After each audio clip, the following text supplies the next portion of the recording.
Doctor साहब नमस्कार। नमस्कार बढ़िया सब बहुत बहुत। तो आज हम जो है एक बहुत ही महत्वपूर्ण विषय के साथ आज डिस्कस करेंगे। डॉक्टर साहब कि आपका तो बहुत काम है इसके ऊपर। जैसा आपने पहले भी डिस्कस किया था कि वैदिक मैथमेटिक्स साइंस एंड टेक्नोलॉजी के बारे में हमें पता होना चाहिए। तो दर्शकगण, ये वैदिक मैथमेटिक्स साइंस एंड टेक्नोलॉजी बहुत ही इंपॉर्टेंट सब्जेक्ट है, तो आज इसके बारे में आज बात करने वाले हैं। तो डॉक्टर साहब, डॉक्टर एस के कपूर हमारे बीच में हैं। इनका इस विषय में बहुत शोध है और अनुसंधान है और लगभग 50 वर्ष से इस विषय में काम कर रहे हैं। तो आज इस विषय में इनसे कुछ प्रश्न, डॉक्टर साहब हमारी जिज्ञासा है कुछ प्रश्न तो वो पूछने की है। तो सर्वप्रथम तो डॉक्टर साहब पहले ये बताइए कि आप जो कहते हैं कि वैदिक मैथमेटिक्स साइंस एंड टेक्नोलॉजी, तो वैदिक मैथमेटिक्स साइंस एंड टेक्नोलॉजी क्या है? गणित जो है वो विज्ञान का आधार है, गणित ही तकनीकी का आधार है। इसलिए गणित अगर होगा तो विज्ञान होगी, किसी विज्ञान के लिए होगा, विज्ञान के नियमों के लिए होगा, और गणित होगा विज्ञान होगी तो तकनीकी भी होगी। इसलिए वैदिक गणित, वैदिक ज्ञान, वैदिक विज्ञान, वैदिक तकनीकी एक तरह से एक ही अनुशासन है। जी डॉक्टर साहब, बहुत बढ़िया कि जहाँ गणित है वहाँ, क्योंकि गणित को ऐसा माना जाता है कि ये जो हर विज्ञान का, जो कोई भी विज्ञान हम पढ़ें, जैसे हम जो है फिजिक्स पढ़े, केमिस्ट्री पढ़े, उसका जो है बेसिक जो है गणित ही उसका उपयोग होता है। तो डॉक्टर साहब, ये जो आपने कहा है कि भी सब आधार है और टेक्नोलॉजी है, तो ये कौन से ऐसे ग्रंथ हैं जिसमें ये सब हमें मिलता है? गणित, जो वैदिक गणित का जो आपका टेक्नोलॉजी है, ये कौन से ऐसे हमारे पास ग्रंथ हैं जिसमें ये सब वर्णन मिलता है? इसको एक दृष्टि ये भी है, ऐसा कौन सा ग्रंथ है जिसमें इस गणित के आधार पर इसकी उपयोगी प्रक्रियाएं ना लक्षित की गई हों। वेद है ही क्रिया यज्ञ में विधि विधान का विद्या क्षेत्र। इसलिए वैदिक शास्त्र, वैदिक साहित्य जितना भी है वो क्रियाप्रद है, यज्ञप्रद है, वो ज्ञान विज्ञानप्रद है। वो किसी अव्यक्त प्रवेश नहीं है, व्यक्त प्रवेशित है। शरीर में जो कुछ भी हो रहा है, ब्रह्मांड में जो कुछ भी हो रहा है, सूर्य की रश्मियों के अंदर जो कुछ भी है, काल का जितना भी विधि विधान है, इस सब के सब बारे में ही वेद है, वैदिक साहित्य है, वैदिक गणित है। इसलिए ये कहना कि कौन से ग्रंथ को हम वैदिक गणित विज्ञान तकनीकी का ग्रंथ माने तो वो कुछ सही नहीं होगा।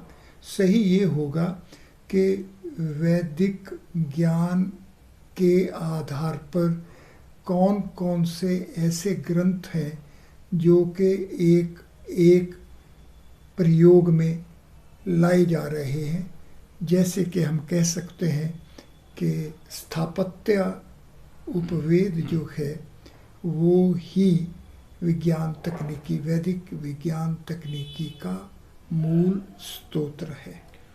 ये जो स्थापत्य उपवेद है किस वेद का हिस्सा है डॉक्टर साहब, ये थोड़ा सा, और वो स्थापत्य में जो आप चर्चा कर रहे हैं ये किस भाषा में लिखा हुआ है और ये कौन से कितने इसके आगे भाग हैं, इसके कुछ ऐसा थोड़ा सा वर्णन आप करें तो। वेद त्रैविद्या के रूप में ऋग्वेद, यजुर्वेद और सामवेद ये ज्ञानप्रद मानते हैं, और अथर्ववेद इन त्रैविद्या के अर्थों तक पहुंचाने का वेद है। इसलिए अथर्ववेद को आप अप्लाइड वैल्यूज मान लीजिए और ऋग्वेद, यजुर्वेद और सामवेद को आप प्योर वैल्यूज मान लीजिए।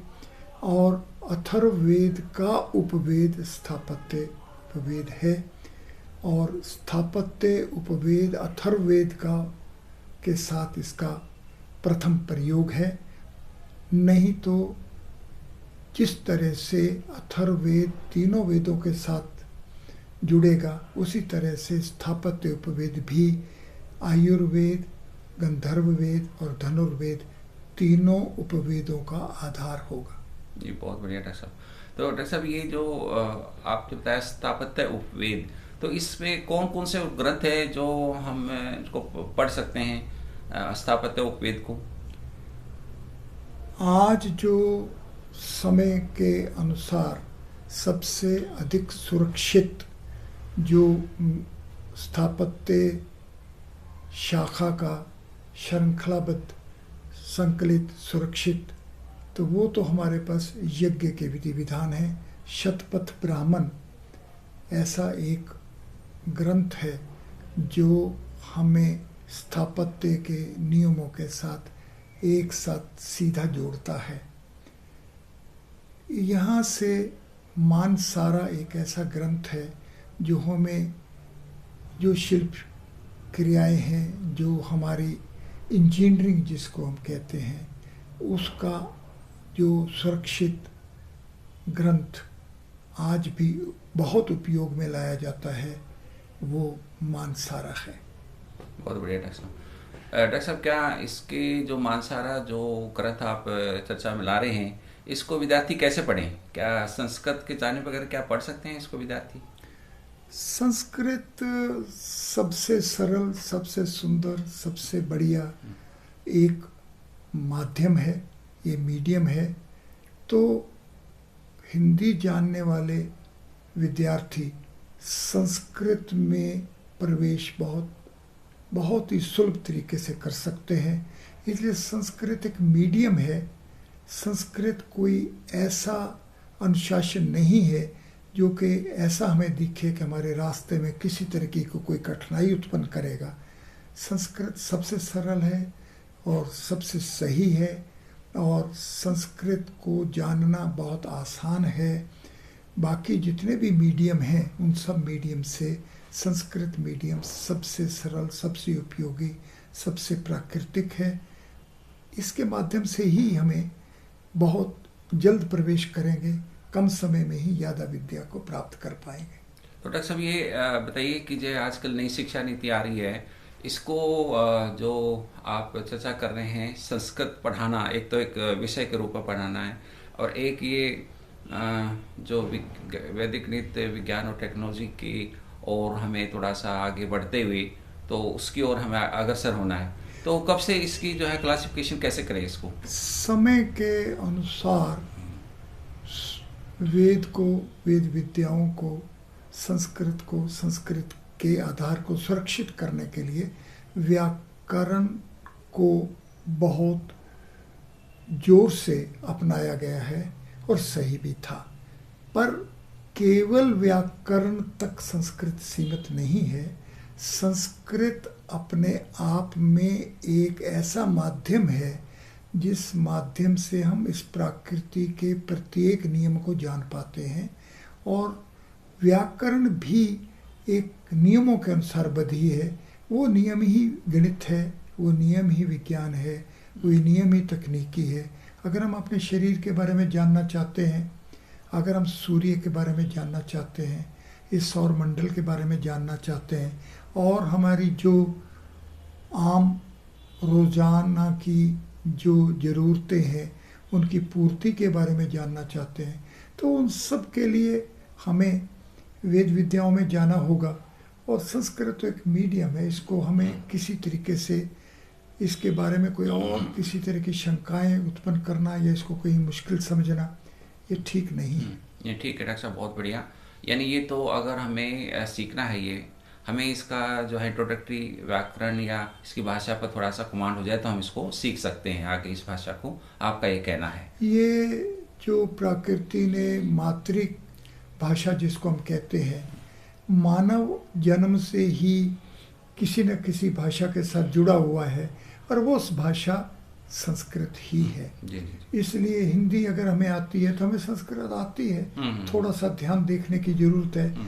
अगर हमें किसी सड़क पर जाना है और उसके नियमों को जानने के लिए बहुत ज़्यादा कोई मानसिक तनाव नहीं होना चाहिए। थोड़ी सी बातों से ही हम जान पाएंगे कि सड़क पर चलने के नियम क्या हैं। उसी तरीके से संस्कृत में भी हिंदी जानने वाले के लिए या कोई भी एक भाषा जानने वाले के लिए ये बहुत ही सरल और आसान है और यही लेना चाहिए। तो यही रास्ता ठीक है। हाँ, तो बिल्कुल सही है डॉक्टर साहब, ये क्लियर हो गया है कि हमें इसको बहुत मुश्किल नहीं है ये पढ़ना। ये संस्कृत को हमें एक आधार मानते हुए इस ग्रंथों को पढ़ सकते हैं।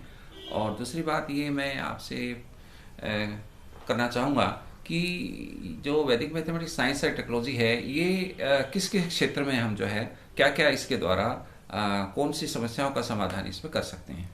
फिर वही कौन सी ऐसी समस्या है जो मानव मस्तक सुलझाने में सक्षम हो और वो संस्कृत गणित विद्याओं में ना हो। हमारे पूर्वजों ने इस मानव जीवन को, इस सौर मंडल को बहुत ही बारीकी से अध्ययन किया हुआ है, अन्वेषण किया हुआ है। इसलिए प्रत्येक क्षेत्र इसमें जागृत है। वैदिक गणित से इस मानव शरीर से लेकर सौर मंडल तक कुछ भी ऐसा नहीं है जो जागृत ना हुआ हो। ये परीक्षण किया हुआ है। नक्षत्र विद्याओं से लेकर और सागर के मानस पुत्रों से लेकर सभी क्षेत्र ऐसे हैं जिनमें हमारे पूर्वजों ने बहुत सही अन्वेषण करके बहुत सटीक और बहुत सरल रूप में हमें ग्रंथों में हमारे पास दिया है। कोई एक उदाहरण डॉक्टर साहब, इसका कोई एक उदाहरण वैदिक गणित का कोई इस प्रकार का बता दीजिए कि ये एक इसका एक उदाहरण है। आप अपने शरीर के बारे में जानिए तो जो बायां हाथ और दायां हाथ का आपस में जो इसकी सिमेट्री है उसको ही अगर आप सही उपयोग करेंगे तो आपकी श्वास प्रक्रिया और आपके शरीर के अंदर के विधि विधान की सभी रुकावटों को दूर करने के लिए जो भी व्यायाम करेंगे वो सब भी इस गणित के अनुशासन के अनुसार ही तो है। बिल्कुल बिल्कुल। वो कहते हैं कि भी जब बाबा रामदेव जी भी कहते हैं कि इस कोण पर ले जाइए, इस जो है शरीर को ऐसे मोड़े, इतना सांस लें इतने सेकंड में, तो वो सारा गणित ही है वैसे देखा जाए तो। जब योग और प्राणायाम करते हैं हम एक दिन रात में इतने श्वास लेते हैं जितने के 4,32,000 अक्षर ऋग्वेद के हैं। हाँ, तो हम रोज ही ऋग्वेद को ही अपने जीवन में उपयोग में ला रहे हैं, जाने या ना जाने। हमारी श्वास प्रक्रिया ही इस ऋग्वेद के आधारित है। जी जी। तो डॉक्टर साहब आज इस वीडियो में आप दर्शकों को क्या संदेश देना चाहेंगे कि हमें क्या करना चाहिए? पहली बात कि आप अपने शरीर के बारे में जानें। दूसरी बात कि आप इस प्रकृति के बारे में जानें। तीसरी बात कि किस तरह से सूर्य की रश्मियों के अंदर जो जीवन है वही एक वृक्ष के अंदर है और वही हमारे शरीर के अंदर है और इस सब का गणित ही वैदिक गणित है। हाँ जी डॉक्टर साहब, बहुत बढ़िया, बहुत ही अच्छा उदाहरण आपने दिया है, मन प्रसन्न हो गया। तो देखा आपने कि हमारे जो वैदिक गणित में कितनी शक्ति है। पूरा ब्रह्मांड ही वैदिक गणित है और कोई भी कार्य, ऐसा इन्होंने बहुत जगह लिखा है कि कोई भी कार्य इन गणित सूत्रों से बाहर नहीं है। अतः हमें दर्शकगण, हमें सभी को ये चाहिए कि हमें गणित के जो 16 सूत्र इन सूत्रों को कंठस्थ करें, प्रार्थना के रूप में इसको स्वीकार करें और इन्हीं क्रम के अनुसार ही अगर हम प्रथम वर्ण से आखिरी वर्ण तक प्रवेश करेंगे तो हमारी बुद्धि भी उसी तरह सचेतन और जागृत रहेगी। बहुत बढ़िया डॉक्टर साहब, बहुत ही। ये तो आपने सोने पे सुहागा ये बात कही है कि हमारी जो बुद्धि और चेतना का जो है बहुत इसी से ही विकास हो सकता है और इसी के द्वारा हम आगे बढ़ सकते हैं। तो डॉक्टर साहब आज इस वीडियो में इतना ही। आपका बहुत बहुत धन्यवाद। आपका और बहुत धन्यवाद, आपने जो बहुत इतना अच्छी धन्यवाद। मूल्यवान हमें जो ज्ञान दिया है और आगे भविष्य में भी इस प्रकार के जो है आप, हमें आशा है कि इसे हमें इस ज्ञान से हमें प्रकाशित करते रहेंगे। सौभाग्य हमारा, बहुत सबका धन्यवाद। सौभाग्य रहेगा। बहुत बहुत आभार।